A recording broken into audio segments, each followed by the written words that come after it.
want to go on a rant here. What the hell does rant mean? We made it to episode 37. We're on our way to 100. Close to finding our voice. Very close. Yeah. We have a week of nothing again, so hopefully you have a good story. So I see work story, so hopefully something bad happened to you. It's not a good work story. It's like a 2-minute story. Oh, that's disappointing. I'm a very disappointing person. Instantly disappointed. Did you find the ice cream? Oh, you ready for this? Fucking check the Walmart app. Says they have it in stock. It's on like aisle like H36 in the food section. I drive 25 minutes to Walmart because I live 25 minutes from a Walmart because of traffic. Get there, go to the aisle, empty. They do not have it. I'm like pulling up my phone. So it's like, says you have it in stock. So I go to the spot for it.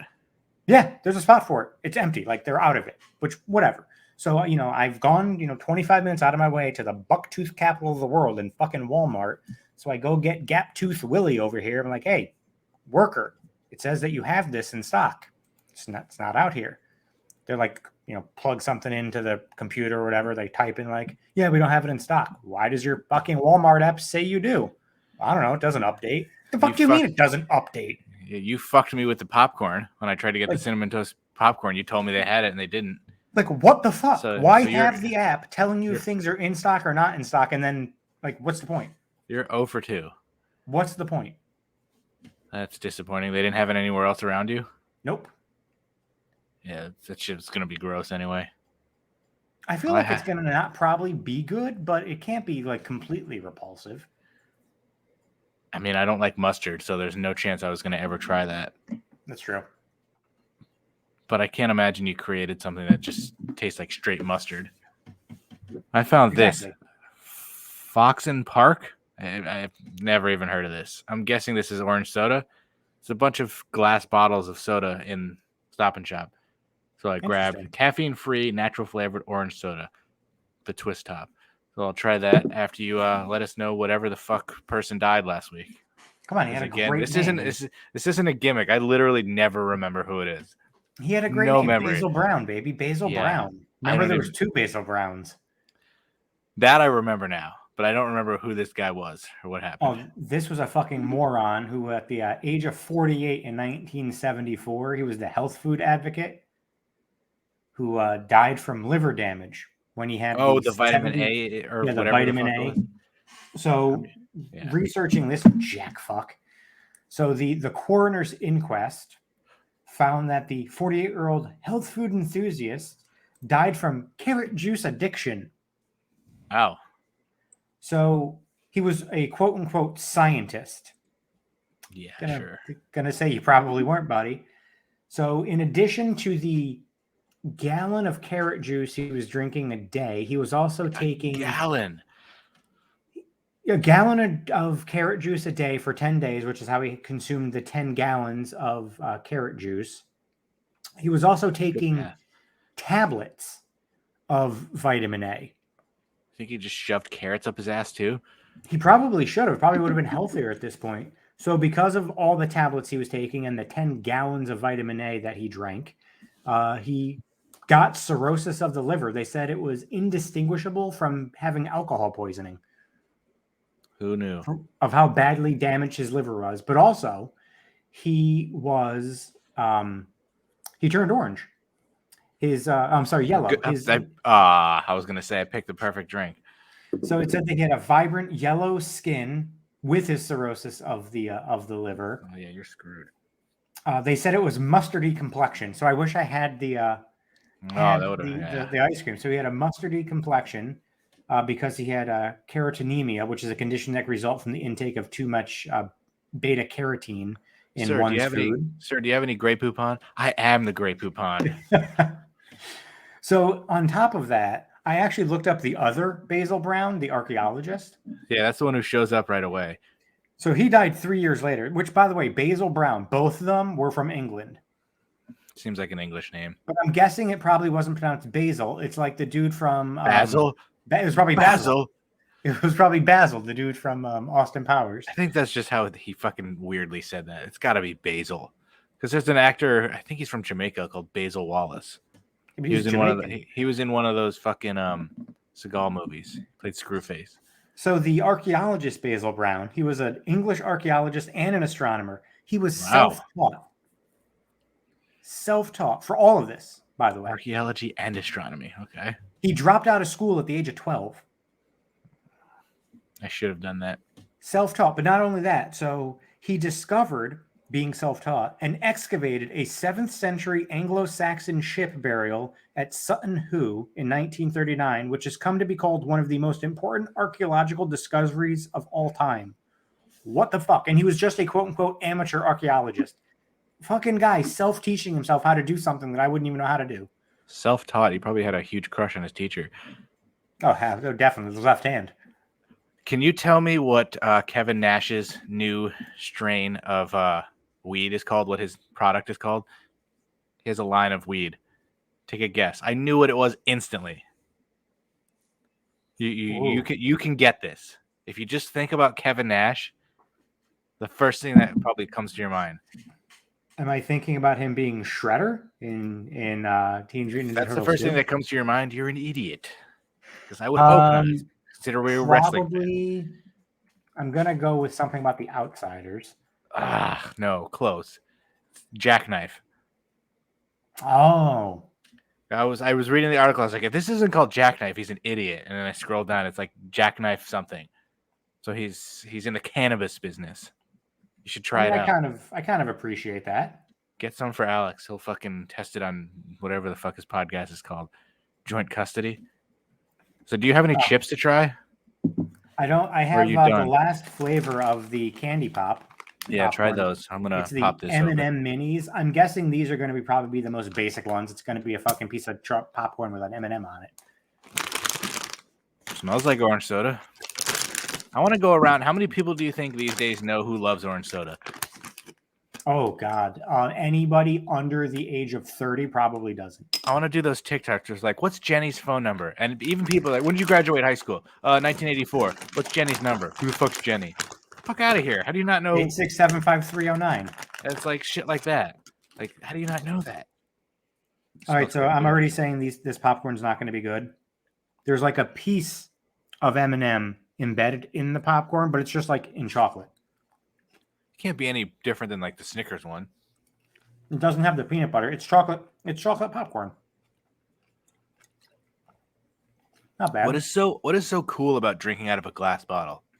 I don't know why, but it's like it tastes better. It's just better.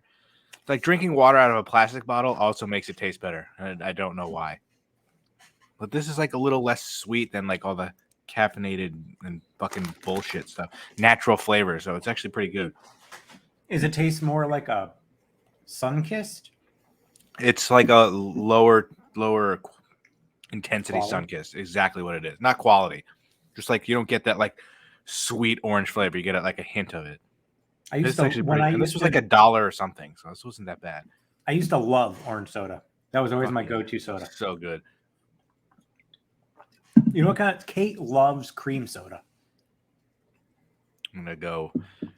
No, I mean, like I'll eat a creamsicle here and there, but like I would never choose cream she soda. Loves cream soda and root beer.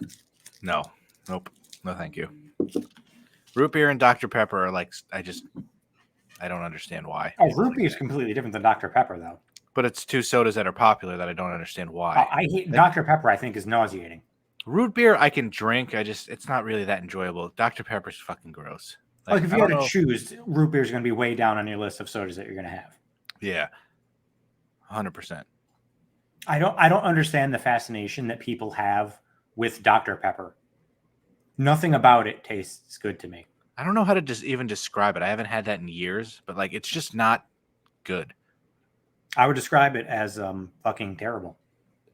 But like it has like doesn't it taste a little bit like, you know, Big Red gum, like that, like cinnamon flavor, where it's just like that weird taste? Like, isn't Dr. Pepper have like a weird taste to it? That's the way I would actually describe it. I just never liked it. It's like of all the gum, why am I choosing cinnamon gum? Like, why am I choosing Dr. Pepper for? Makes no sense. And is Dr. Pepper really a doctor? I don't think so. Well, it's like Mitch Hedberg has a great bit. I feel like I talked about this on the podcast where he talks about Mr. Scholl or Dr. Scholl, where it's like that dude went to medical school for all those years, and it doesn't take a genius to realize stepping on a cushion makes your feet feel better. I would have bought that shit from a Mr. Scholl. So like, yeah, if fucking Mr. Pepper was selling that shit, how did they come up with Dr. Pepper? Just I guess it sounds cooler. Maybe, but also it says that it says Dr. Pepper has a hint of cherry. No, it tastes like licorice to me. It's gross. Yeah. Nobody wants to drink licorice. Nobody wants to eat licorice. You should do that for next week. Look up the history of Dr. Pepper. Well, I'm looking at it right now. It was created in the 1880s by pharmacist Charles Alderton in Waco, Texas. It was first served around 1885. Is it older than Coke? 1885. Jesus Christ. It seems really, really early. 1885. So when was Coca-Cola invented? 1888. Wow, it was. Damn. I wish they had Mountain Dew glass bottles at Stop and Shop because I would drink that. I don't think I've ever seen a glass bottle of Mountain Dew ever. I know. I wish I could find one.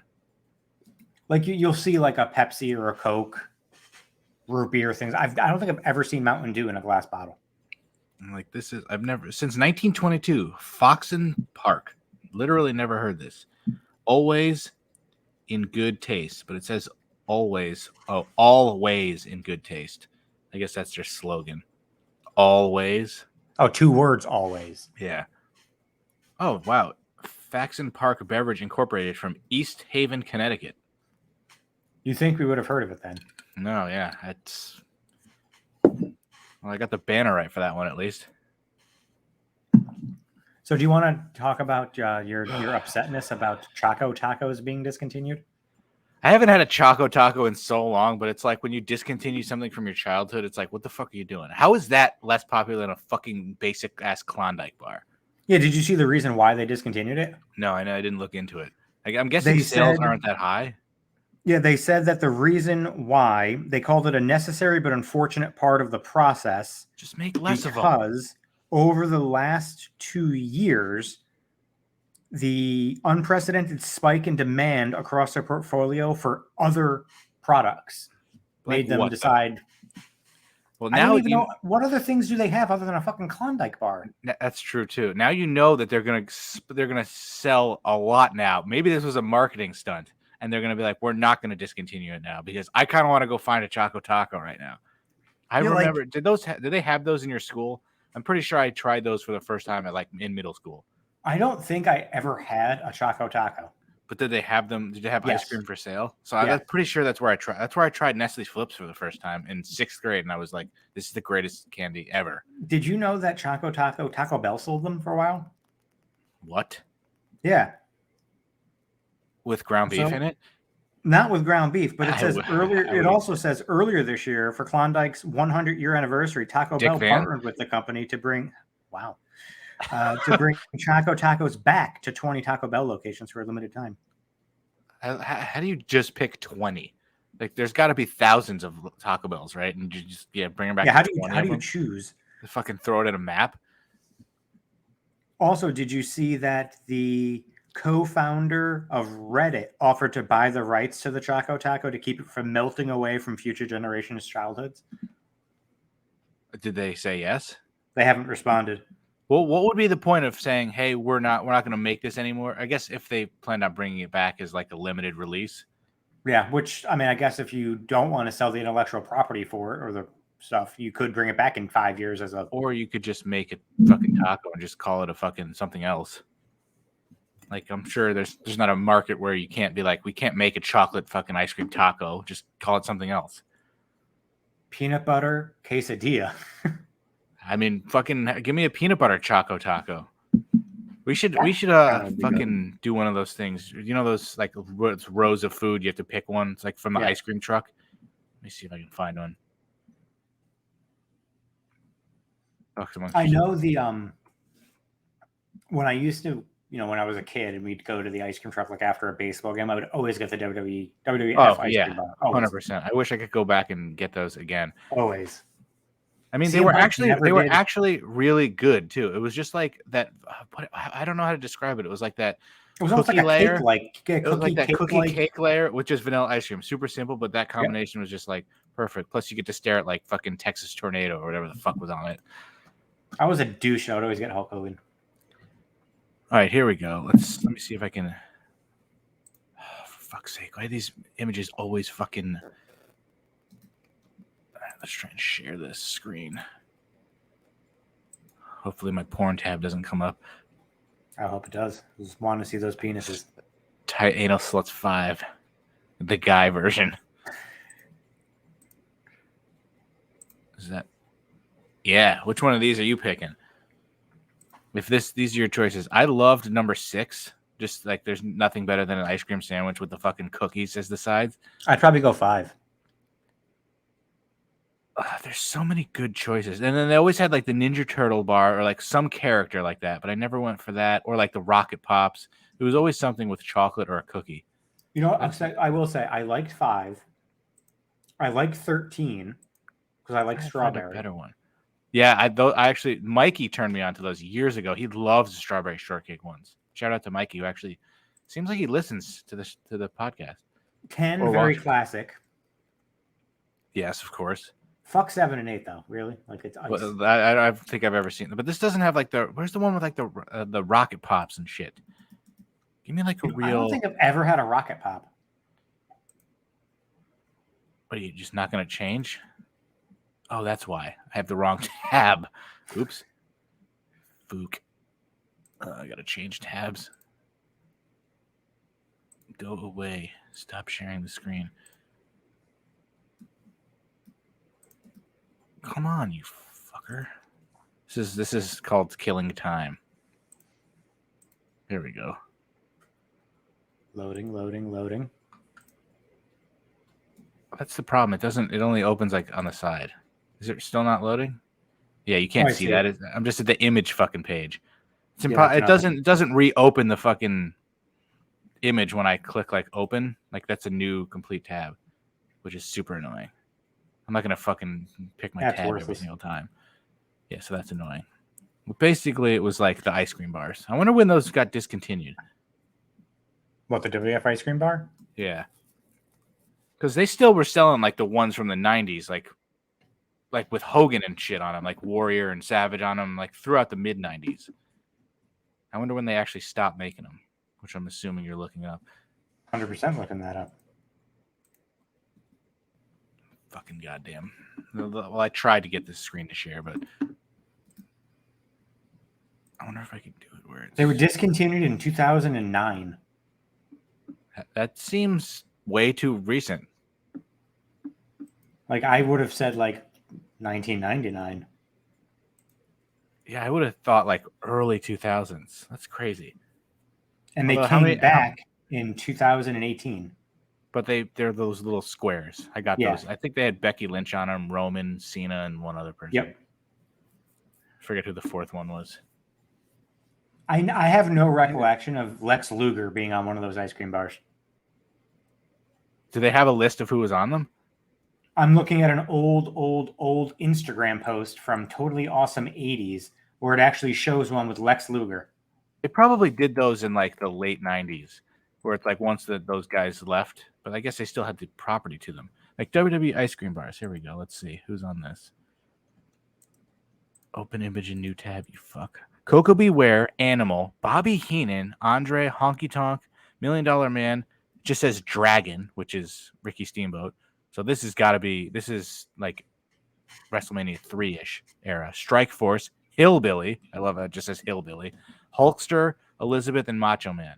I don't know if I ever saw Hulkster. I don't know if I ever saw anyone besides Hogan and Savage. I don't remember Andre the Giant. One? No, I don't remember. But those fucking. Did you ever get one from anywhere besides an ice cream truck? Like no, I never saw them anywhere. I never had one with the fucking box. Like how sick would that be? God, I want to go back in time. I did just find from February of this year, the legacy of WWE ice cream bars explained. Yeah, the box would come with like a toy sometimes, like a free toughest opponent collector's card. Bet you those are all over eBay. All right, what's the history of it? Guess where this the legacy of WWE ice cream bars explained is from. Where is it from? Yep. Which From website? ZachRyder.com. Close, just as irrelevant. Just as irrelevant.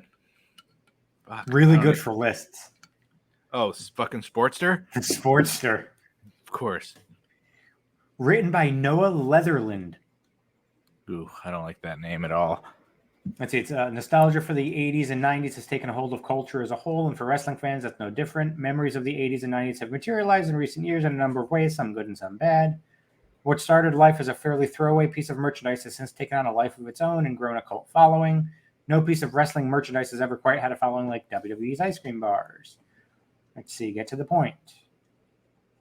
WF ice cream bars first hit concession stands in 1987. Wow.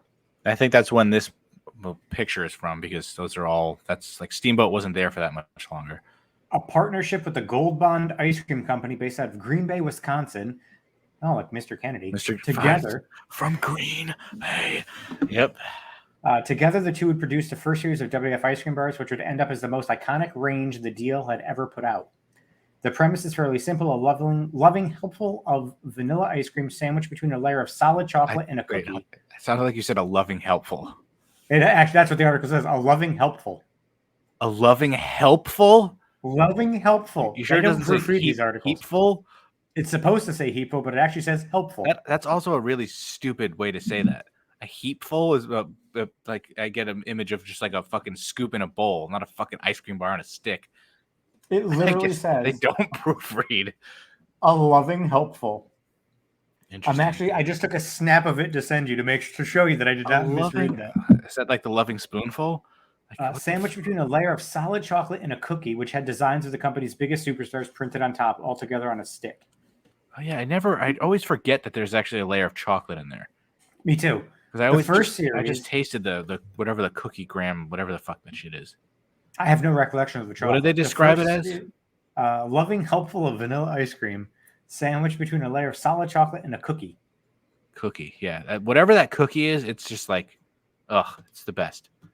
The first series included obvious choices like Hulk Hogan, Macho Man Randy Savage, and Andre the Giant, but also some more puzzling picks like the tag team Strike Force, Tito Santana, and Rick Martel. Why is that puzzling? They were super popular. I loved Strike Force. Like watching back the old WWF videos, because I was obviously too young. Strike Force was a great tag team. Great tag team. It's crazy because you know them as like, when I started really watching, it was like they were never together. So it was the model Rick Martel. You're like, wait, they fucking were tag team partners and he turned heel on him? Interesting. Each bar would also come packaged with a WWF collectible trading card, sweetening the deal. In 1989, Gold Bond Ice Cream Company was bought by Good Humor, but the partnership continued. Though perhaps not quite as popular as its first few years, moving away from the arena's concession stands to home freezers. I wish I don't think I ever even realized you could just buy them, because I would always see them at the ice cream truck. The WWF kept producing ice cream bars throughout the 90s and even into the 2000s. Superstars all the way from Diesel and the 1-2-3 Kid to The Rock and John Cena all found themselves emblazoned on the cookie layer of a famed WWE ice cream bar. The final series of WWE ice cream bars would come out in 2008, featuring superstars like Carlito, Bobby Lashley, and even the man that would help spark its resurgence, CM Punk. Wait, what? He was on an ice cream bar? In 2008. I see a picture of Jericho on one. I never knew that. Wow. Yeah, and then crazy. I see the picture of Lex Luger. He got his full name though, and I love how they have to put the little trademark stamp. That's Hulkster, crazy. Hillbilly, Dragon, Strike Force, Macho Man. Why would they call it the Hulkster, not Hulk Hogan? Maybe they didn't have to put the trademark. I don't know. But the fourth one on the new ones is Macho Man. It's Macho, Becky, Cena, and Roman Reigns. Yeah, I miss that stuff. Ice cream bars. Oh, where Ken Rosenthal just reported that the Tigers are willing to trade pretty much everyone on the team, including Tariq Skubal. Yeah, I probably should know who that is, but I don't know who the fuck that is. He's the Tigers' best starting pitcher. He's a lefty. He is 25 years old and under team control until 2027. Yeah, but how good is he? What are his stats? He is making literally no money. That's a He huge. is pretty damn good. He's making like $1 million this year and under team control until 2027. So this season, he's thrown 106 innings. He's got a 3.88 ERA. He's playing for the goddamn Tigers, though. I mean, but I was expecting you to be like fucking 2.3 ERA or some shit. He's worth 1 WAR. He's got 111 strikeouts and 106 innings. He's got a WHIP just over 1. His ERA plus is a 101, which he's above league average. How do you calculate ERA plus again?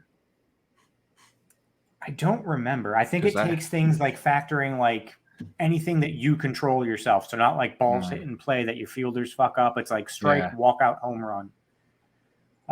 He probably cost more than Castillo. Oh, he would cost a shit fuck ton more. I would give up a bunch of prospects for him. The Yankees can't keep prospect hugging, but I'm not willing to give up the top 3 for anybody outside of like Juan Soto. I would give up. Unless I guess Peraza is technically in the top 3. Yeah. So I would use him for anybody else. I wouldn't give up the Martian or Volpe for anybody other than Juan Soto. I mean, even for Luis Castillo, you're getting him for a year and a half. That's two playoffs. I'm not trading away one of those 2 guys, especially when he has to cut his hair and he's not going to be as good. Oh, that's true. He'd have to cut his hair. It's just it's just so dumb. The people saying that they wouldn't trade, there are actually people out there saying that they would not trade the Martian Dominguez for Juan Soto because he could be like Juan Soto. Motherfucker, he's 2 years younger than Juan Soto, and Juan Soto's been being Juan Soto for 4 fucking years now. Even though he's having a down year this year, he's still that's like saying you wouldn't trade that fucking prospect in hockey for Connor McDavid because he could be the next Connor McDavid. He's already Connor McDavid. Fucking take him. And you're getting Juan Soto for 2.5 years? Like you're getting him for 3 playoffs. Pennant chases. Well, I feel like you wouldn't make that trade unless you can re-sign him. I still think he's going to hit free agency no matter what. I think you make that trade. You think if the Yankees traded for him and they offered him $450, $500 million, he's not going to take it? He would say no. I feel like he wouldn't. He's not going to get more than. There's no way would make him say no. He's not getting more than $500 million. I don't think he's even going to get that. He will get 500 at least. I bet you he doesn't. You want to put this down? Whenever he does sign a contract, he'll make $50 million a year. I don't think so. Sometimes the owners are just going to be like, "This is ridiculous. Look at what we gave Mike Trout, and look where we're sitting right now. There's just no fucking way." Well, Mike Trout isn't making a shit ton. He's only making 36. He got $400 million on top of whatever his other deal was. People are going to be like, "We can't give one fucking guy $500 million." There's no there's no salary cap. Yeah, but if you want to fucking pay a guy $50 million every year, no way. I mean, the Mets are paying old ass Max Scherzer 43. Yeah, for 2 years, 3 years, maybe. To pitch every 5th day. Yeah, but there's just no way you're committing $500 million. Honestly, not even signing Soto, getting him for 2.5 years is worth giving up like the top 5 prospects. Him hitting bombs from the left side is insane. But I mean, then you kiss Judge goodbye. Oh, you're kissing Judge goodbye either way. But if you trade it for Soto right now, you at least get 3 more months of Judge and Soto. We're never going to do it. I bet you the Yankees don't even make an offer. They're not going to want to pay Stanton's contract plus Soto's contract. Makes pennies though compared to everybody else now. Doesn't matter. It's still the full $300 million contract. They already have one of those. They don't want to fucking add another one. I think he's going to end up either on the Padres or Mariners. There's no way the Padres can justify doing that. They've already handed out like 8 of those contracts, and they still suck. Yep. They're in second place, but they're like a distant second now. Oh, they were in first place, I swear to God, and then like 2 minutes later, they're like 10 games back. But also, they've been doing this without Tatis the entire season. Even with him, I feel like it's like the fucking Angels for some reason. They just can't just be good. The Angels is hilarious. Could you imagine money next year if they traded Ohtani? They should. He'd be an idiot to stay there. When is he a free agent after next year? I think 2024. I think so. Yeah, after next year. he's a moron for going there in the first place. But I don't want to play on the East Coast. I wonder if that's actually like legitimately real. Like, what a fucking pussy. What does that have to? What was the reasoning? Is it like fucking time difference better than for Japan or some shit? Or one of those weird Honestly, things? I think that is a thing. I'm not sure if that was his reasoning, but I know that is a thing. The time difference is better for Japan on the West It's Coast. only 3 hours. Fuck yourself, bro. You could have come to the Yankees and been a fucking star. I think it's also a shorter flight to Japan from the West Coast. I think. Yeah, for a couple hours, right? Yeah, it saves you like 6 hours probably. I guess, yeah, it is a 6-hour flight from like LA to New York. But quit being a pussy. You could have been a fucking the face of baseball and fucking as a Yankee. I was reading an article that Ken Rosenthal had done on The Athletic, and they were talking about the prospect of the Angels trading Ohtani. But And could you imagine if they just completely went into rebuild, traded Trout, Ohtani, and fucking everyone? Well, that's the thing. They said that Artie Moreno doesn't want to do a rebuild. So if they traded Ohtani, he wouldn't want prospects. He would want guaranteed bona fide major league players. No contending team is going to trade guys from the starting lineup to get Ohtani. I mean, what if they're better than? Ohtani's probably better than any guy who would, but that would be like making like a lateral move, I guess, kind of. Yeah, it'd be Although like he does Yankees pitch and offering. It'd be like the Yankees offering Glaber, DJ LeMahieu, and any young guy who's like on the major league roster because we don't have anybody that's like young and good. Well, like that. you literally can't do that because you'd lose too much of your lineup unless you're getting like Trout and Ohtani for DJ, Judge, Stanton, and Glaber. For a Even long then, time, you just lost 2 starters. That's true. And for a long time, honestly, if you had said like the Angels would give you Mike Trout for Aaron Judge straight up, I would say do it in a heartbeat. Mike Trout's more injury prone than Aaron Judge has been. At least this year, for sure. But Trout is always on the fucking. I feel like the last few years he's always on the injured list. Like I actually looked this up since 2017. So 2017 to now, he's missed 31% of his games. Trout. What's Judge? Judge has missed about almost the same. Trout's still so much better. It's disgusting. How old is Trout now? 31? 31. And Judge is 29? He's 30 already. And Trout's been doing it for fucking God knows how much longer. He's been doing it for a decade. I mean, I feel like the Yankees aren't going to make any, because if you deal your big prospects for fucking, I don't think they're going to trade all 3 of them to fucking surround the team with talent for this year. That's completely overhauling the system. But you need Castillo. I would take Ian Happ and D-Rob over that fucking anti-vax moron at Benintendi. Same. Somebody tweeted, I think who was it? Barlow on the Royals was a good reliever. If you can get him and Benintendi, well, why don't you just get D-Rob, Ian Happ, and then go get Barlow instead of fucking Benintendi? If we get 7 starting pitchers too, like I mean, they need at least one. You know what I could see them doing? If we traded, we do need to. For a team that's in first place, we have way too many glaring holes. How many times does a team trade for 1 or 2 starters, 1 or 2 relievers, and an outfielder? Like, that's just impossible. Yeah, you got to choose the lesser of 2 evils. And honestly, I think we're not going to get an outfielder. Even though Stanton being hurt now, I feel like kind of accentuates the fact that we need an outfielder. Brett Gardner, baby. I'm fine with if they traded for 2 starters or 1 starter and 2 relievers, or at least 2 relievers and a starter, and they brought Gardner in, I'd be fine with that. Honestly, I'll take Brett Gardner right now. I mean, I honestly would. If we have to give up too much for fucking Ian Happ or fucking Benintendi, no thank you. Ian Happ's under team control for 2 years, though. So I mean, I would, if we could get him and D-Rob, I'm giving up Peraza and whatever the fuck else you want other than the top 2 guys. Same. Happ's a switch hitter, too. Like, that's good to have. How many shortstop prospects do we fucking need? Like, really? Trade Trey Sweeney. We don't need this many. Didn't they just draft a shortstop, too? Yeah, of the 5 position players you drafted, one of them was a shortstop. Everybody needs a shortstop. Like, there's 3 shortstops for every freaking spot in the minor leagues. I think realistically, if we traded for Luis Castillo, that might allow them, because they obviously have to watch people's innings. Maybe then you move a Severino to the bullpen to save his innings. How hurt is he? When is he back? Probably not for another month. So he's probably good on innings, maybe. Nestor's probably going to be dead. Because they Tyone will probably be dead. Tyone needs 2 weeks off. And I read that someone said that like Stanton going on the injured list right now with the lead that the Yankees currently have, it's going to mean he's rested for the playoffs. It's true, but like we got to get there first. Blue Jays are hot. If we blow a 12-game lead with what, like 60-something games left, I'm never watching baseball again. I mean, I think the Blue Jays will get it closer. I still think we win the division, but there's no way we're going to end up with the number 1 seed. I think the Astros are going to get it. Well, they're a better team, and they're hotter. Would you see who the Astros? If the playoffs started today, the Yankees would obviously be the number 1 seed. We would play the winner of Toronto and Tampa. Terrible. You know who the Astros would play? Minnesota or someone. Minnesota or Seattle. So much easier.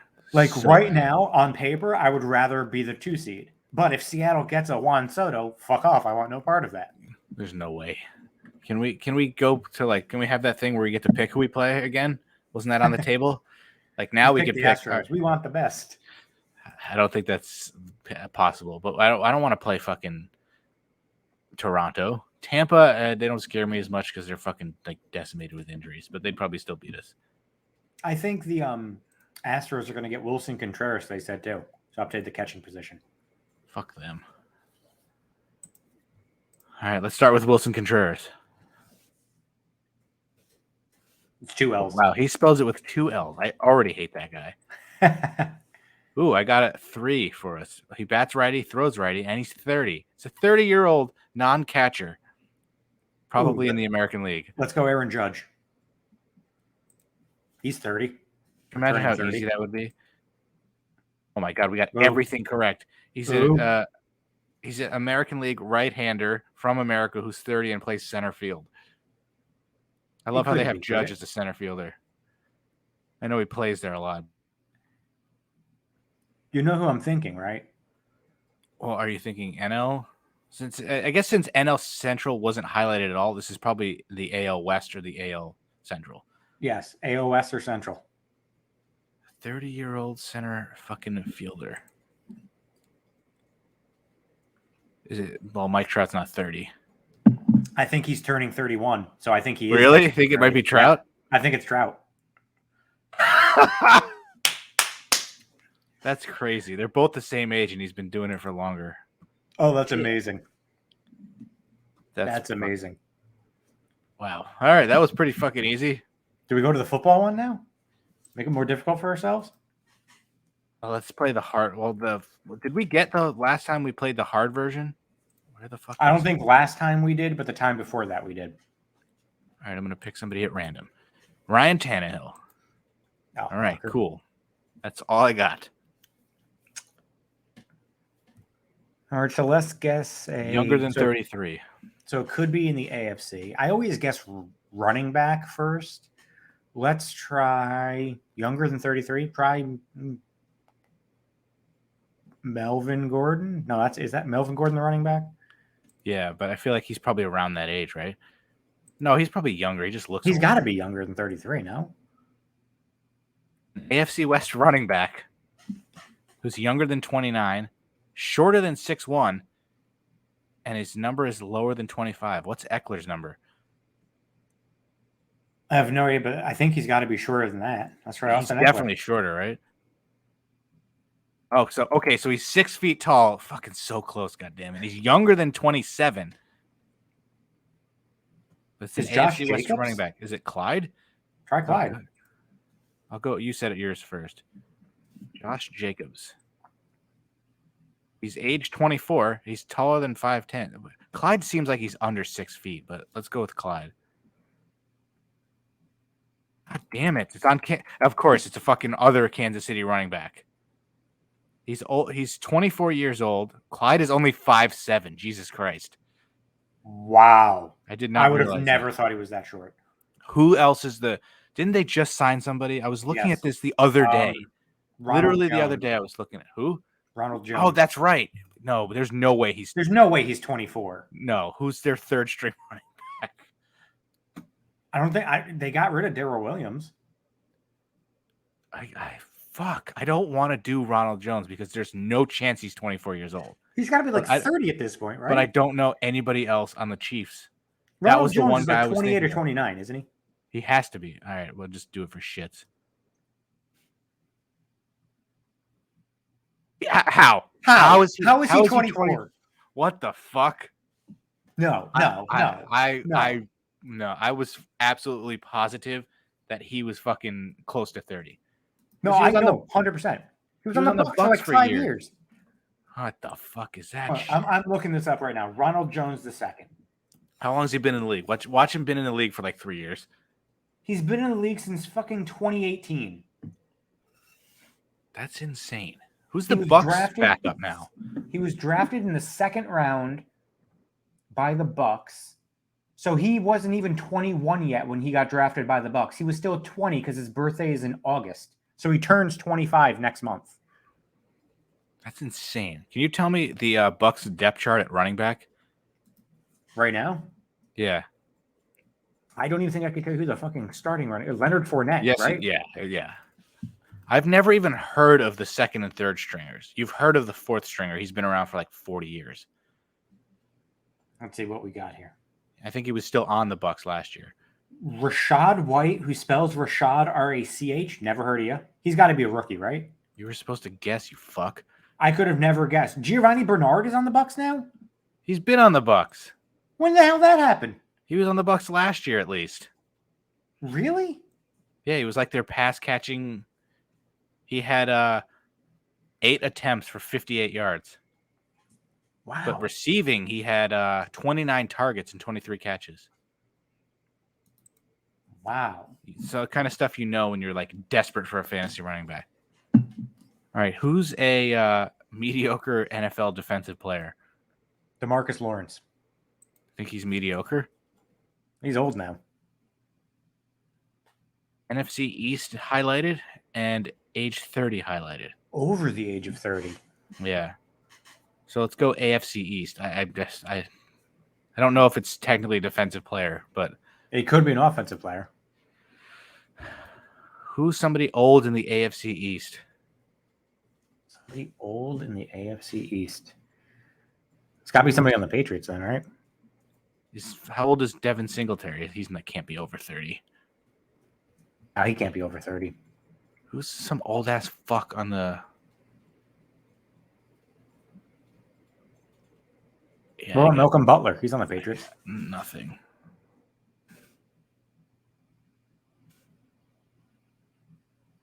All right, so it's in the NFC. Shorter And he's than younger 5'11". 32. So he's 31? Yeah. 31-year-old in the NFC. How old All right, is NFC? If it's a fucking Falcon or Panther, I'm just gonna be pissed off. Let's see, 31-year-old. Obviously, fucking Matt Ryan is not 31. No. Fucking Falcon and Panthers. What about Jared Goff? Is he 31? He can't. Maybe not. NFC North is QB a Jace. What the fuck does that mean? What does QB a Jace mean? That's ridiculous. He's thrown a pass in his life. It's NFC OBJ North. is not. What about? Oh, it's not OBJ then, because he's not in the NFC North. North. Is it, NFC. how old is Kirk Cousins? He's got to be older than 31, right? There's no way. He's got to be mid-30s. If No, Kirk he's Cousins probably is 31, I'm fucking killing myself. He's probably 32 or 33. He's 33.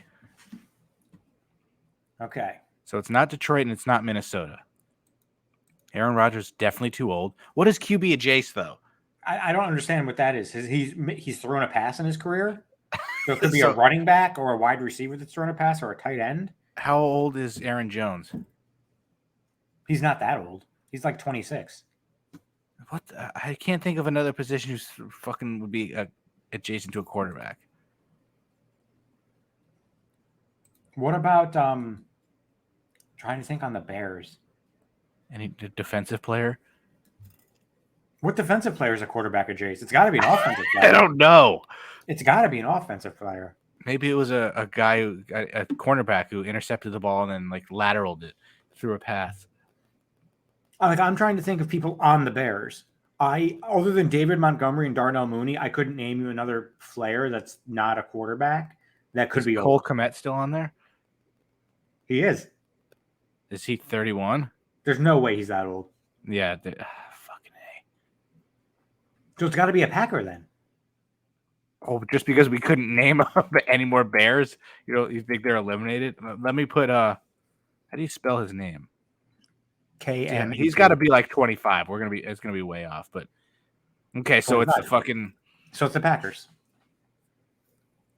And it's tight end to Jace. So it's got to be a wide receiver then. If it's tight end to Jace, it's not a running back. It's got to be a wide receiver. All right, who's an old wide receiver on the Packers? They got Randall Lazard. Cobb. No, it had that's it's it. Randall Cobb. Oh, it could be Sammy Watkins though too. No, definitely Cobb. That is annoying. The Wait, QB at Jace. Now I need to look up, has Randall Cobb ever thrown a goddamn pass? It feels like Randall Cobb should also be closer to 40. How is he only 31? That's disgusting. I don't know. He's like he was on the Cowboys, I feel like 7 years ago. That's disgusting. I hate my life. All right, so Randall Cobb. All right, let's see here. Fucking Randall's nickname is Corn on the. Okay, that was actually really witty. I mean, if that's not your nickname and your last name's Cobb, you should just. What are you doing with your life? Yo, Corn on the, come here. Do you think Chris Berman ever called him Randall Corn on the Cobb? I would hope so. What are you looking up? His fucking high school stats? Well, I'm trying to see if he's ever thrown a goddamn pass. Yeah, he's 1 for 4 in his career throwing passes. Maybe they highlight it because it's on the offensive side. I don't know. That pissed me off. That's some bullshit. All right, why don't you go over the WWE shakeup? Give us fucking everybody's rundown of all their new positions and bullshit. Because fucking Vinnie Mac retired. Never thought I'd see it. Legit. Remember, so on Friday when he sent that goddamn tweet out, I thought he got hacked. Like I thought it was fake at first, didn't you? No, because you just told me he retired. Oh, but if you had seen it, wouldn't you have thought it was fake? No, I would have just been like, "Wait, what? This is like his fucking, tweet are you on getting Friday. everybody? Are you about to get arrested?" He still owns the WWE, which is insane. 4:05 p.m. at 77. Time for me to retire. Thank you, WWE Universe. Then, now, forever together. Hashtag WWE. I can't tell you how much I hate the together fucking added into there. Yeah, why did they add that? I hate it so much. It's insane that he's fucking retired. Although it's weird that I don't understand if he paid. Did he pay with WWE money? He used his own money. Okay, then why do you have to report that? So I actually looked into that. So for anyone, he is in a lot of trouble now. Like the SEC is investigating him, and like the feds, the WWE has to put out new quarterly earning reports for like 2019, 2020, 2021, and the first quarter of 2022 because of that. But I don't understand why. Because it's a publicly traded company, he doesn't get to decide on a whim what's a personal expense versus what's a company expense. So because he paid that hush money out of his own personal money, it was to make sure something about his company, something he was doing at his company, didn't come out. So if he just bought a car, that doesn't matter? No. He would have to acknowledge that as a personal expense, but he made payments from his own money to benefit the company. So it technically is a company expense and should have been accounted for as such. I guess you can look at it to benefit the company. It was more to benefit fucking him. But also the company, because if that stuff came out, look what happens. I mean, he's been accused of fucking rape and shit, fucking covering up murder. Nobody seems to give a shit. They weren't a publicly traded company when that happened. They've been a publicly traded company forever, and all these sexual allegations have been out for years. Like nobody cares. So yeah, now like all the stuff with the NDAs. Did you really think you weren't going to get caught? Somebody was going to fucking find that out. I'm surprised it took this long. I still tell you, my conspiracy theory is Shane McMahon got pissed off when Vince sent him home with the Royal Rumble, and he was the whistleblower. He leaked it. It's also not like the fucking. What's their new earnings report going to be? $8 million less? Oh shit! Yeah, wow. What a waste of time. Who cares? I feel like nothing's going to ever come of it. It's going to be like, you should have reported this, but you didn't. It's not like he's embezzled money or anything like that. He's just a hush money idiot. So I just pulled up an article, brand new article posted an hour ago from CNBC. WWE at crossroads as Vince McMahon's retirement and scandals heighten sales speculation. Well, I mean, if he's no longer involved, it wouldn't surprise me if he wants to sell all of his shares. What would be the point of hanging on to him? Coming back later? Do you imagine he comes back like next year? There's no way. There's no way. If he still owns all the shares, what is he going to do with it? So it says, so what happened to WWE shares when McMahon announced his unexpected retirement after the bell Friday? They shot higher, rising more than 8% on Monday. So the stock went up after he retired. You would have thought the opposite. Yeah, I would have thought it would have tanked. I guess people realize that like now it might actually get good again. People might start getting into wrestling. The spike was driven by heightened investor sentiment that a sale is coming. Newly appointed co-CEO Nick Khan openly discussed the concept of selling already this year, months before McMahon stepped down amid a Wall Street Journal investigation. As we say, we're open for business, Khan said in March on the Ringer's The Town podcast. The timing of a deal could hinge on the WWE's upcoming U.S. TV rights renewal, loosely scheduled for mid-2023. God, if that 5-year deal is already almost up. Yep. Remember when they fucking $1 billion per show? An acquirer may decide it makes more sense to buy the company than strike a temporary rights deal. Fox owns the rights to SmackDown. NBC Universal, that's a hard word to say apparently, owns the rights to Raw, the top of the two WTV properties. The deals both end in the fourth quarter of 2024. So they start doing the new TV deals a year before they go up. I don't want fuck Fox. Global media companies are on the hunt for intellectual property they can use as a basis for recurring TV series and films and theme park attractions for those that own them. WWE is attractive as an acquisition because of a media owner can sell real-time advertising on live programming and potentially keep audiences paying for traditional pay TV, which is a diminishing but lucrative revenue stream. This is one of the reasons why I kind of just wanted Vince to never go away. Because you never know what's going to happen if the company is owned by somebody else. Yep. And it says that the top likely companies that would pursue WWE for purchase: Comcast, Disney, Warner Brothers, which is now called Warner Brothers Discovery, Paramount Global, Apple, Amazon, and Netflix. Do you imagine fucking Jeff Bezos? If somebody's going to own it, just like own it and then let other people run it. Like if Jeff Bezos owns it and he's just like, I just want the money. Do whatever you got to fucking do to make us the most money. I don't care about the product on TV. But then we'd have like fucking Monday Night Raw every fucking fourth week on Prime or some bullshit like that. Yeah, it'd be on Prime exclusively. Yeah. One of the ones in the industry on here is Warner Brothers Discovery. Those are the people that have AEW rights. That's true. But I feel like any major company is going to be like, yeah, this is a moneymaker. Let's try and get it. If anyone other than NBC Universal was going to buy WWE, I think it would be Disney. I feel like the actual worth for WWE is probably like $4 billion, but I could see it selling for like double. Wouldn't surprise me. I could see it going for $7-8 billion. All those fucking shares. But I feel like they would want it to be. They would want to buy all the shares back and not make it publicly traded anymore. Unless, like, is Warner Brothers and all those, are those publicly traded? Yeah. Well, then maybe they won't give a shit. So a city analyst said, we suspect the street will interpret Mr. McMahon's retirement as a precursor to an eventual sale of WWE. We're not sure that is a reasonable conclusion, since WWE will still be a controlled company with 100% of the Class B shares held by the McMahon family. So if the McMahon family ever starts selling shares, expect that sale to fucking happen. Well, Stephanie has sold a lot of her shares recently. I think Triple H did too. Over the last few, I don't know if they were just like, I don't know what the reasoning was. Maybe they just wanted the cash, or maybe they thought that like their time in the company was coming to an end. But like, yeah, you'd have to buy all. Vince owns what, like 75%, 80% of the shares? Something like that. Yeah, he is the majority shareholder by a shit ton. Like, see if you can find out what the exact percentage is. Because if they just buy all of his shares, and they basically own the company. So like, what is it? Who cares? Then I'm sure like his grandkids all have some. I wonder how much Shane has. Vince owns 81% of the Damn. voting shares. So he only let out little fucking. He owns 81. 81%. They didn't even sell 20% of the shares. That's crazy.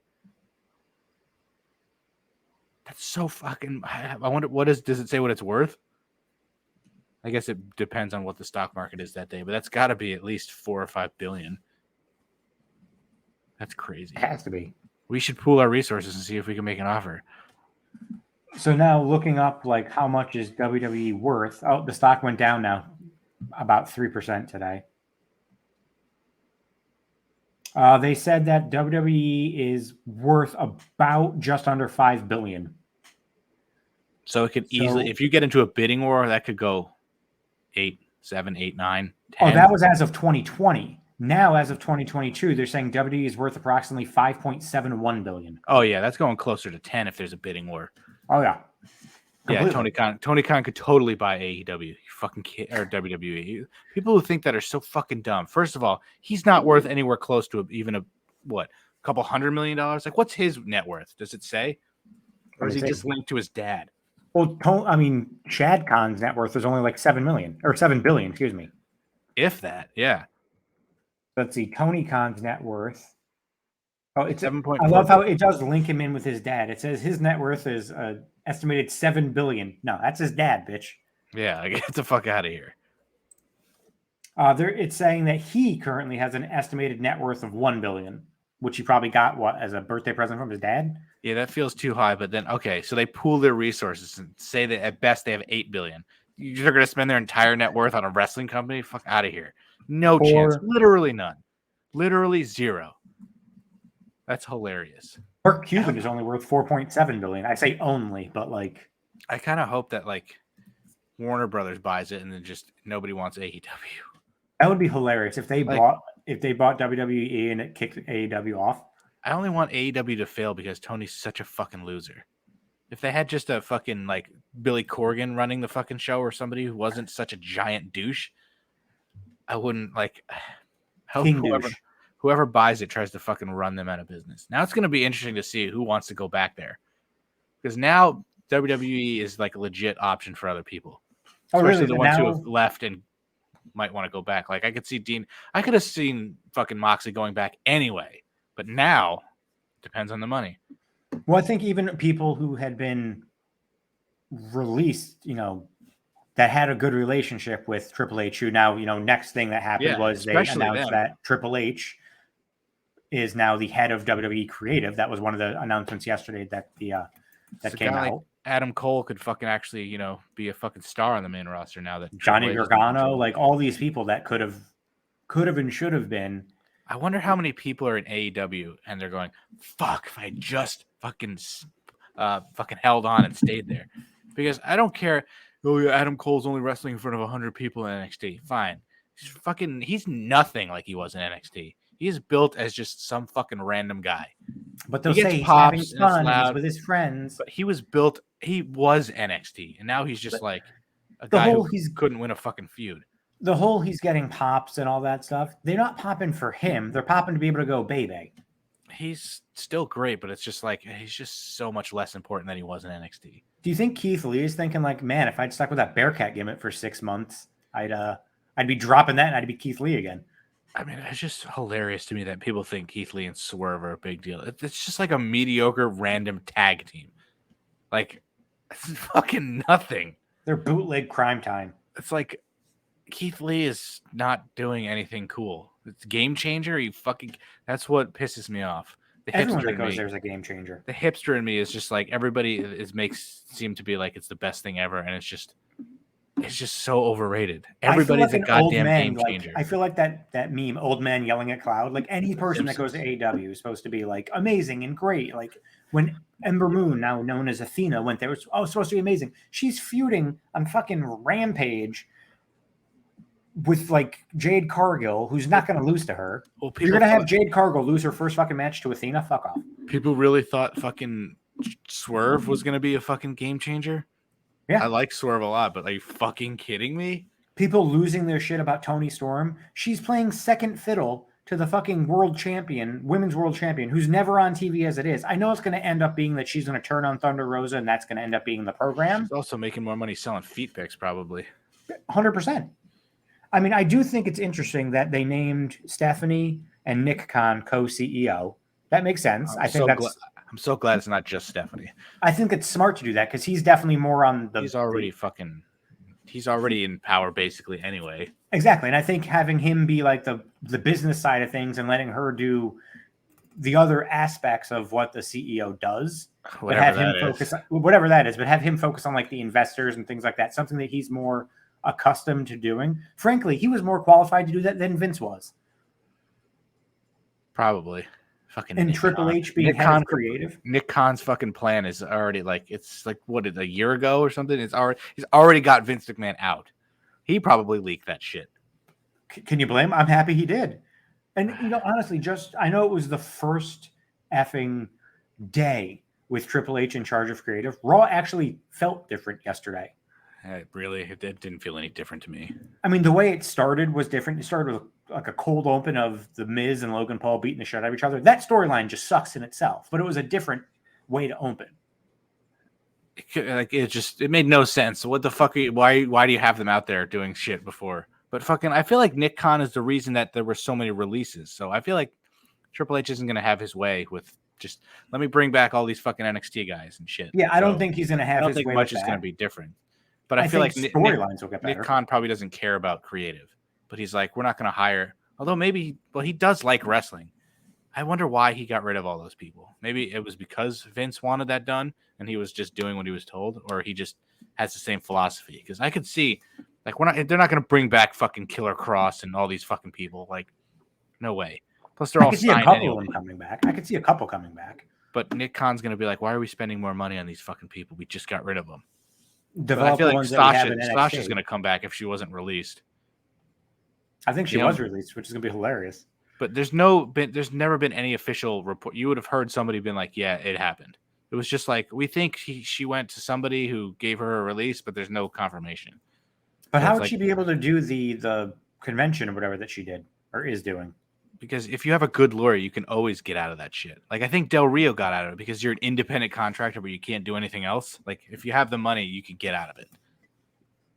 I read a great tweet last night. But she should come back. The guy said, I'm convinced this is a new era as WWE just cut to the Mysterio family in the back watching the TV at a head-on angle like normal people would do. I didn't even notice that. But they had that party of random people who were for no reason. And it was just fucking weird. I mean, I think the storylines will get better. Obviously, you got to get through SummerSlam, which I'm not even remotely excited for. I'm excited for. I mean, I'm sick of Roman. Like, you got to take the fucking belts off of him. Stop unifying the titles, and just like, give me something else. Sick of the Usos. You're gonna keep the titles on them for fucking ever. Like, they have to lose. Just have the whole bloodline lose. I think Roman wins because he should not drop the title to Brock. I don't think Brock is gonna win either. I think the Street Profits do beat the Usos. I just fucking. This is their last match, so I feel like Roman's gonna win, and then Lesnar's never on TV again ever. But I also don't see who fucking get the titles off the guy. I don't see Drew McIntyre beating him for the title. Like, Drew's not even on the effing pay-per-view. I've been saying this for months. That's the fucking end of his storyline, is to finally beat Roman. He's never beaten Roman. Roman's a heel now. Just let fucking Drew win the title in front of people, for God's sake. Like, have him do it in the UK too would be huge. But he's not even on. He's not even on SummerSlam. Except he's not from that fucking part of the UK. Still, completely different from where he's from. I know it's completely different from where he's from, but it's as close to being from where he's from than, Piscataway, New Jersey. I feel like it's not going to be the same reaction as if it was in Scotland. True. But, like, just fucking enough, Roman. Like, I get excited when he comes out because his theme is so fucking awesome, but it's like the same shit every week. Like, enough. I mean, his promo last night with Theory was good. It was different. Yeah, it's because of Theory. Yeah, but when Roman said your daddy's not here anymore, I popped. They wrote that line for him. There's no way he came up with that. Scripted promos, baby. 100% wrote that for him, but it was a great line. You saw what I sent to you and Alex earlier, who Meltzer thought that was about.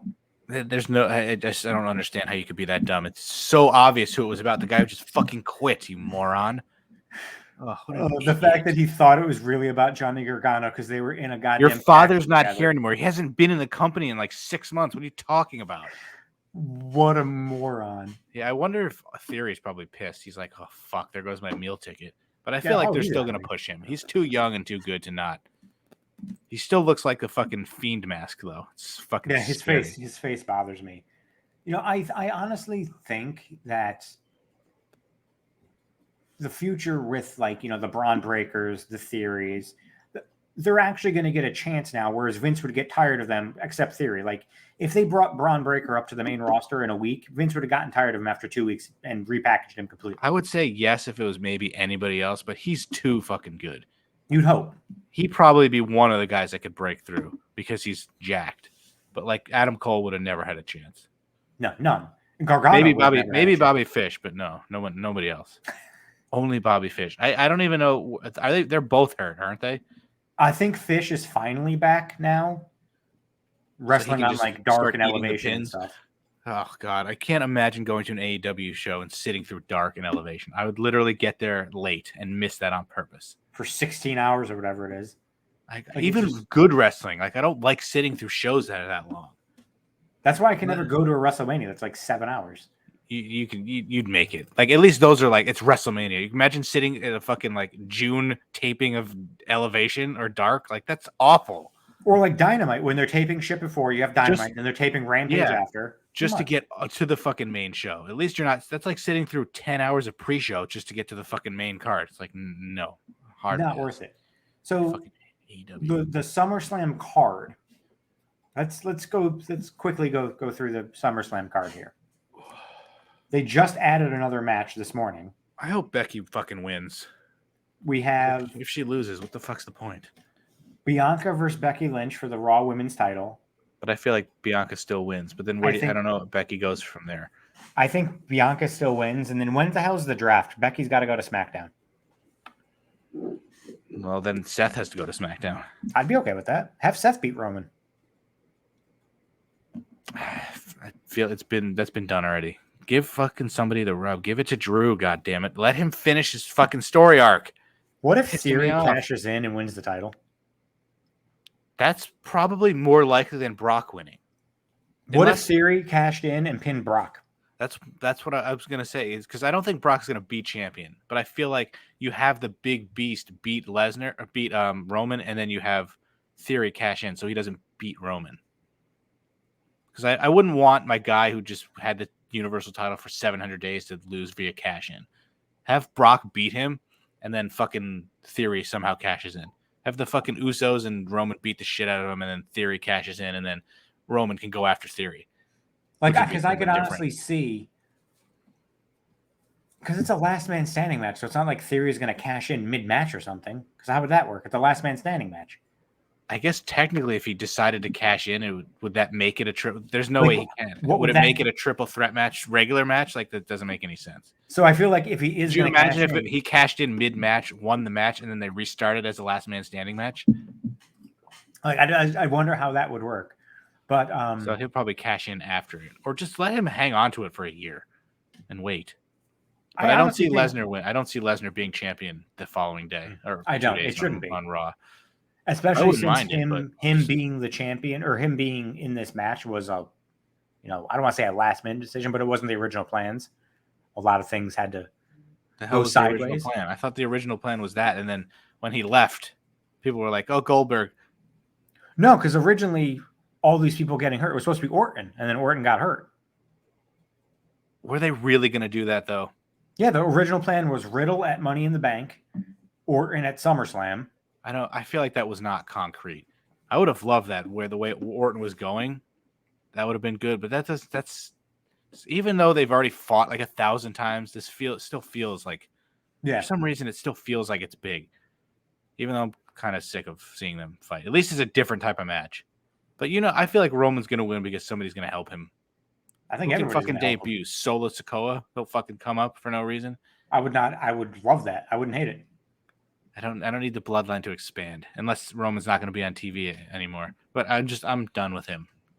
Let him come out as a special attraction without the fucking titles. At least get rid of one of the fucking titles. Stop with the unification. You need 2 titles.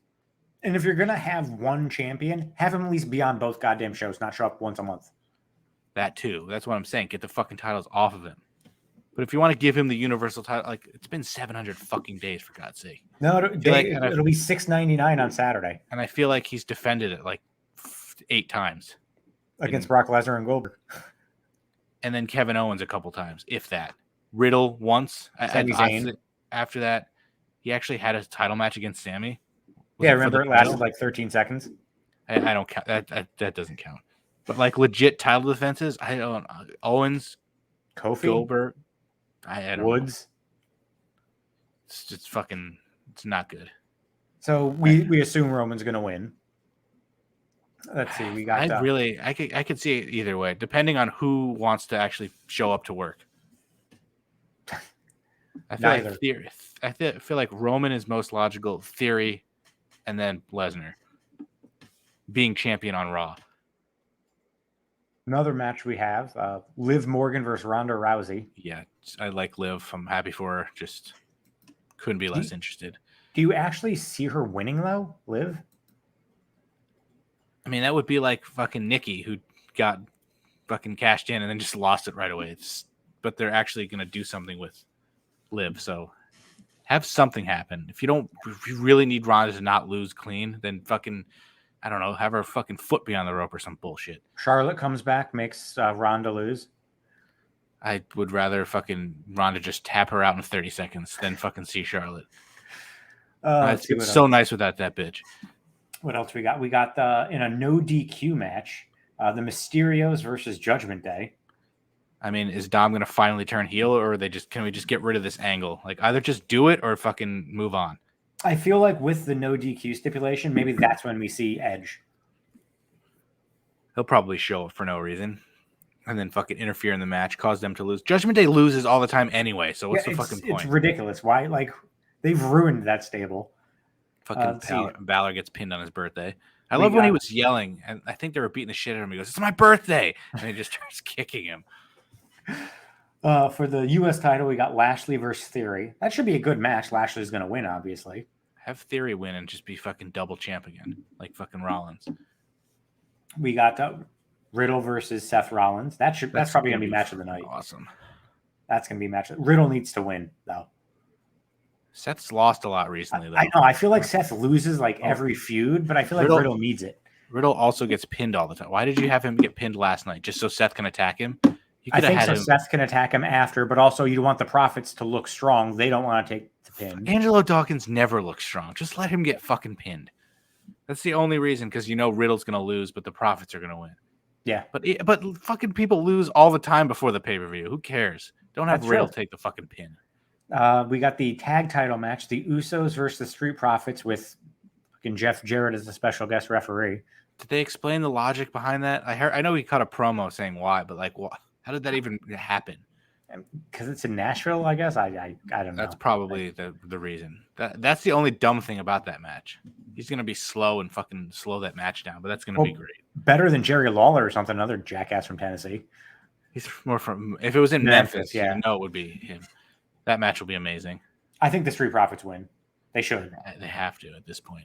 They should. If they don't, they're never getting the titles again. We got Pat McAfee versus Happy Corbin. This has been the best booked feud, though, to be honest with you. Pat McAfee and Baron Corbin. Happy Corbin. No, this match is not going to be interesting at all. It's the best booked match. It isn't, though. Street Profits and Usos have been having a feud for months. They just beat the shit out of each other at the commentary table. Nobody likes Corbin to begin with. And you're having an announcer take up a fucking match at SummerSlam. Fuck off. Well, did you see that Corbin said Peyton Manning is going to be rooting for him over Pat McAfee? He actually said that? That's yeah. Funny. Yeah, our idiot punter. Who's going to be in McAfee's corner? Mike Vanderjack? Fucking idiot kicker and the idiot punter? Oh, God, I forgot about Mike Vanderjack. And then in a match, the last match that we have that I could not give two shits about, Logan Paul versus The Miz. If it was anybody but The Miz, I might care more. But honestly, if you made it Logan Paul and AJ Styles versus The Miz and Ciampa, I'd like that better. I guess they want to give Logan Paul a chance to actually wrestle. He's going to win, obviously. Carry somebody. I hope so. Fuck The Miz. The Miz is making me root for a fucking Paul brother, for God's sake.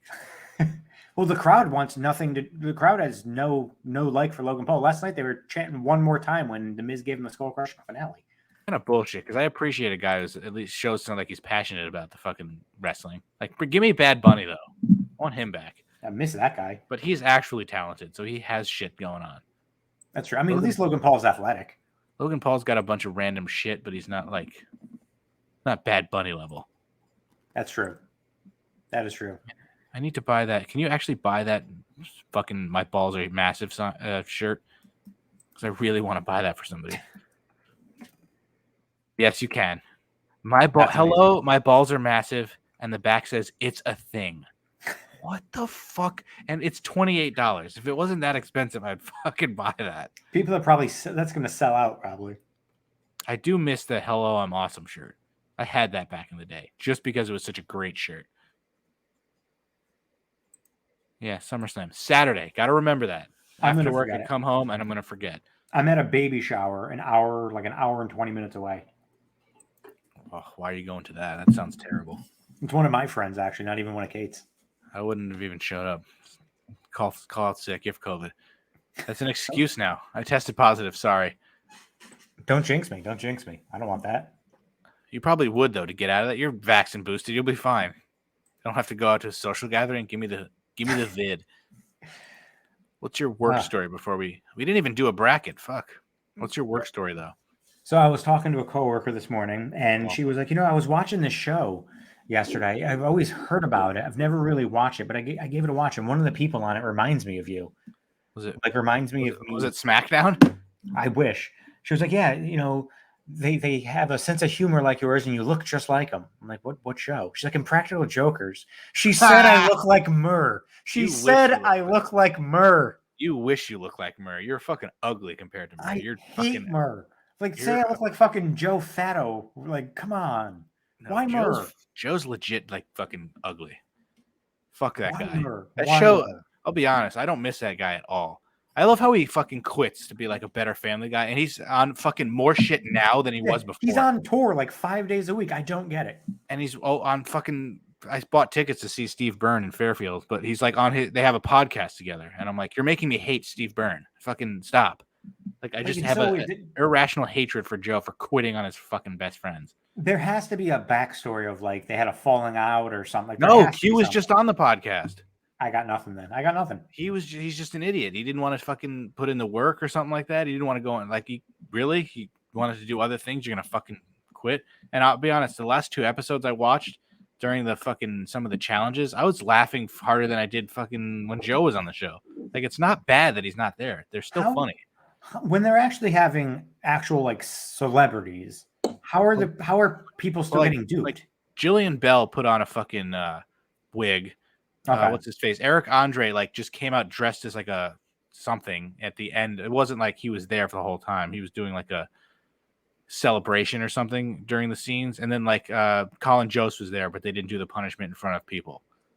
Oh, so they're actually trying to make it different. Okay. But Q gets all the like physical punishments. Like it's never like cringy anymore, but like Sal just had to do one where his he had a disease where his balls were like tiny. I wonder if they got that from. Oh, they probably aired before, like they taped it before. But it's probably taped it months ago. Maybe that's where they got it from. He had like a syndrome where he had the smallest balls, and they had Dr. Frank check his balls in front of a crowd of people. That's funny. So I don't miss Joe Gatto. I just have an irrational hate for a guy who just quit on his best friends. Like that'd be like me quitting on you and like I'm not going to do this podcast anymore, and you have to do it alone. I wouldn't be able to. I wouldn't know how to post this shit. I have to. I'm doing a podcast with one of my friends. I think next week. I feel like I'm just going to upload it on to this. I'm not creating a new fucking podcast for a one-off. So it's going to be like I don't know what to call it though. Like, do I call it like episode 39.5? Do I call it a special episode? Like, I don't know how to distinguish. What's the word I'm looking for? I would distinguish it as like a special Ramulus episode. That ran a Jace. That's what it is. But I'm like, I'm not creating a new fucking anchor just for like one episode. So I'm like, I'm just going to throw it on this. So next week, I think we'll be recording on Monday night. Next week's the 2nd, I think. Yeah, it's the trade. No, next Monday is the 1st. Yeah, so The we'll probably second is the record trade on the deadline. first. Yeah. Oh, that'll be goddamn it, because we could have recorded on the trade deadline, but that's when I have to record that other one. So Monday night. So you'll get 2 episodes of this. It's not going to be like the Rant episode, but it's uploading on here and on YouTube because I'm not fucking trying to push another fucking anchor. I'm not setting up another anchor account. I'm not doing any of that shit. I don't even know how to record in the same room as somebody, so I had to figure that out. I think I'm just gonna fucking Zoom the meeting, and he'll be at the other end of the table or something like that. Because Alex used GarageBand, but I think that's for Mac only. I've never even heard of that. That's what he used when we were in Danbury. I think it was GarageBand. And I'm like, I'm not learning a whole new system. I'll just go on Zoom and we can be in the same room recording. Because I'm pretty sure when we recorded in Danbury, we didn't pick up each other on our other microphones. No. So I think it should be fine.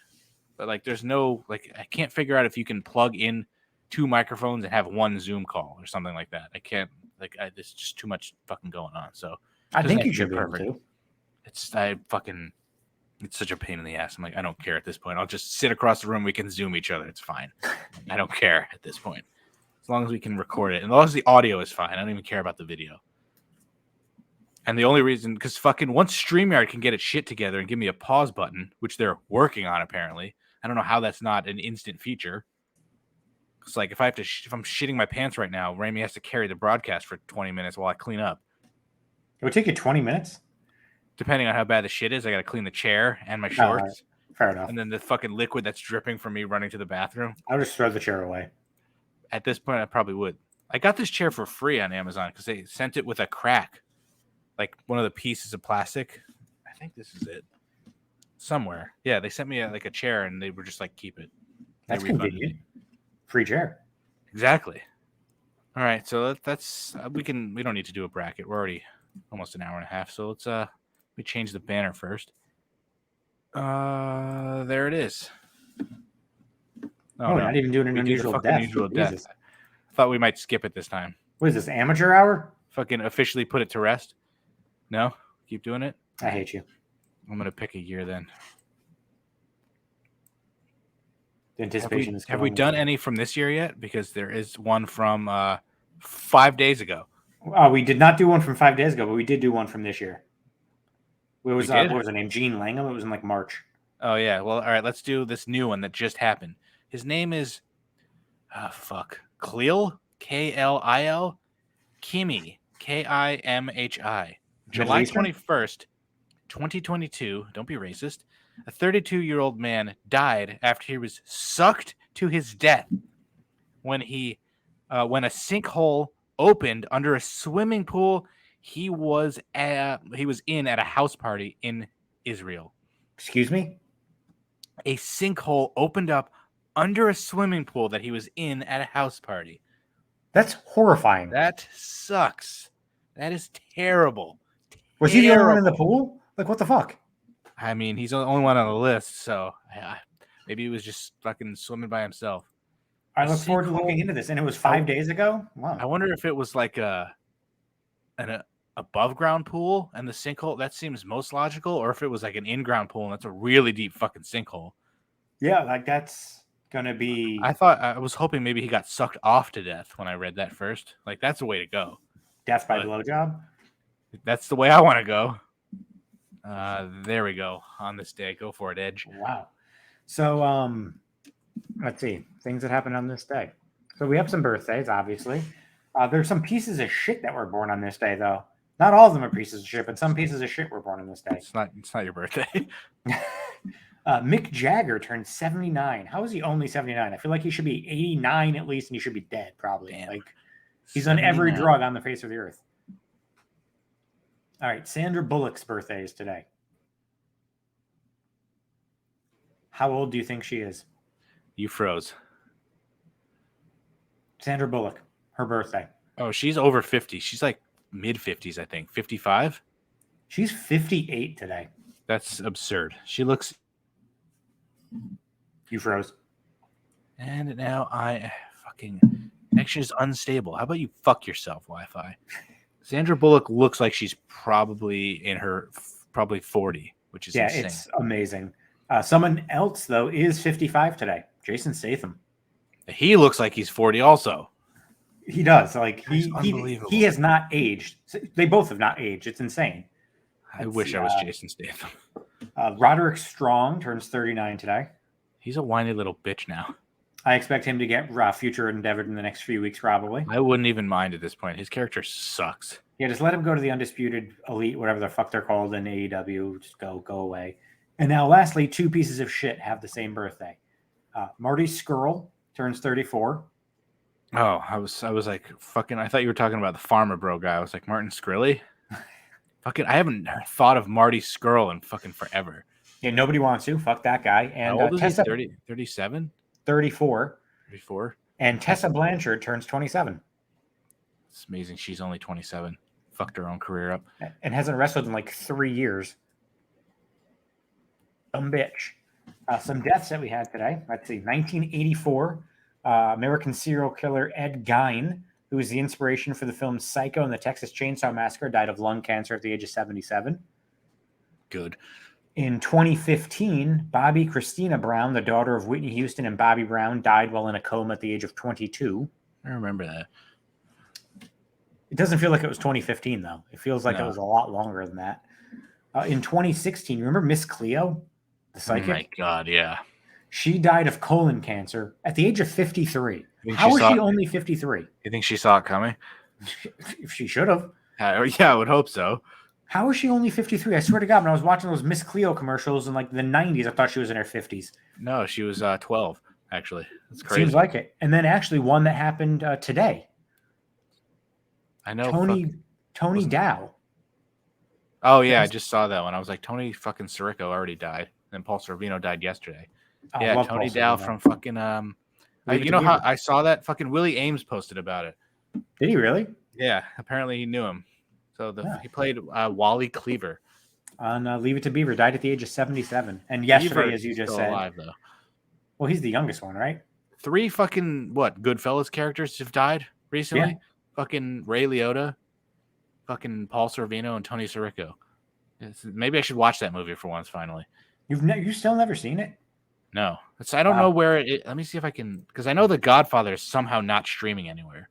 I want to say Goodfellas might be on Netflix. I think it actually might be. Yeah, it is. I think it's in my fucking queue, which is It's honestly one of the best movies I've ever watched. They need to put Joe Pesci and Robert De Niro in like bubble wrap at this point. Protect them at all costs. And Al Pacino too. Like, why the hell not? But everybody in Goodfellas, like, just save yourselves. Samuel Jackson also was in that movie, so he better watch his ass. He can never die. Love that guy. And Freeman are gonna live forever.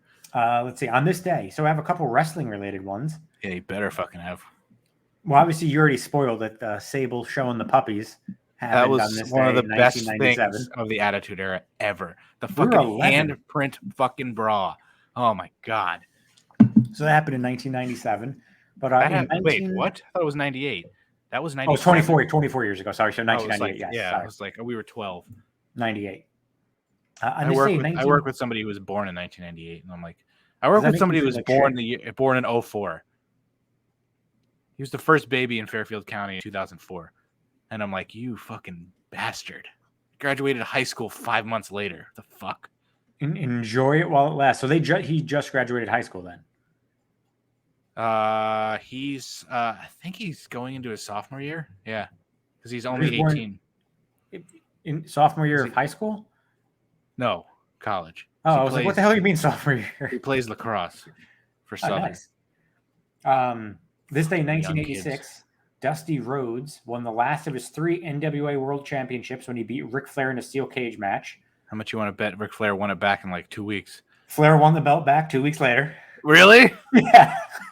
That's such bull. That's why Ric Flair fucking blows. I literally looked that up because I knew you were going to say that. It was 2 weeks later he won the title back. He got so many title reigns because like it would be both men's shoulders were down and they'd strip the title from him, so it would count as another reign. Like Ric Flair fucking sucks, dude. Yep. I hope Jeff Jarrett literally kills him. Oh, that's right. That's this weekend too. Is it? Oh yeah. That's Sunday. Fucking loser. Awful. So yeah. So bad. On this day in 1991, Paul Rubens, a.k.a. Pee Wee Herman, is this when he got caught? Was arrested in Florida for exposing himself in an adult movie theater. I did that too. It was Frozen. And guys were like, cool dick, dude. Did you let it go? I did. I held on loosely. Oh God! And then this day It was an adult theater, right? Yeah, it was an adult theater. He wasn't at like a fucking Back to the Future showing or something and fucking jerking it off. No, it wasn't Back to the Future 3. Come on, Doc. Yeah. Get in the train. Fuck yeah.